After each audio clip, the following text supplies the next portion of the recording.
Breaking news आपको दें, चौधरी शुजात हुसैन काफ league के सरबराह रहेंगे। इलेक्शन कमीशन ने काफ लीग पार्टी सदारत केस का फैसला सुना दिया है। इसकी डिटेल्स जान लेते हैं अकील अहमद से। बताइएगा अकील।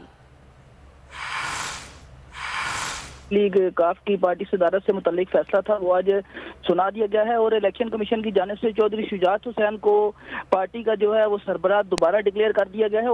और इस हवाले से जो इलेक्शन कमीशन में दरख्वास्त दायर की गई थी चौधरी शुजात हुसैन की जानिब से उसको मुस्तरद कर दिया गया है। इलेक्शन कमीशन की जानिब से 22 मार्च को ये फैसला महफूज कर किया गया था जो आज सुनाया गया है और फैसले में ये कहा गया है कि इलेक्शन कमीशन इससे कबल चौधरी शुजात हुसैन को पार्टी का सरबराह जो है वो डिक्लेयर कर चुका है। और इलेक्शन कमीशन के फैसले के बाद जो काफ लीग के जो आइन में तरमीम की गई जिससे पार्टी सदारत के ओहदे को 3 साल से कम करके 2 साल किया गया, इलेक्शन कमीशन ने उस आइन की तरमीम को जो है वो कलअदम करार दे दिया है और चौधरी शुजात हुसैन को पार्टी सरबराह जो है वो बरकरार रखने का हुक्म दिया है। जी शुक्रिया आपका अकील।